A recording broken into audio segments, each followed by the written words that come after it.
3টে বড় সাইজের গলদা চিংড়ি এনে বর ভালো করে কেটে বেছে ধুয়ে দিল। আর একেকটা নাকি ১০০ গ্রাম ওজন হয়েছিল। বর সেটাই বলছিল। যেহেতু ৩ জন ছিলাম তাই ৩ টেই এনেছে। আর এটাকে আজকে বলল মালাইকারি রান্না করতে। মালাইকারি রান্না করতে নারকেল বা দুধ লাগে।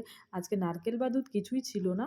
আর নারকেল খেলে মায়ের অসুবিধা হয় সেইজন্য নারকেল দেবেও না। তার জন্য মসলাটা করেছি পোস্ত, কাজু বাদাম, টমেটো আর কাঁচা লঙ্কা বাটা দিয়ে। তো মাছগুলো ভালো করে ভেজে নিয়েছি আর মাছগুলো যাতে সোজা থাকে তার জন্য নারকেল কাঠিও মাছের মধ্যে দিয়ে ঢুকিয়ে নিয়েছি। তেলের মধ্যে কালো জিরে আর শুকনো লঙ্কা ফোড়ন দিয়ে মসলাটা ভালো করে কষিয়ে নিয়েছি। লবণ আর হলুদও দিয়ে দিয়েছি পরিমাণ মতো।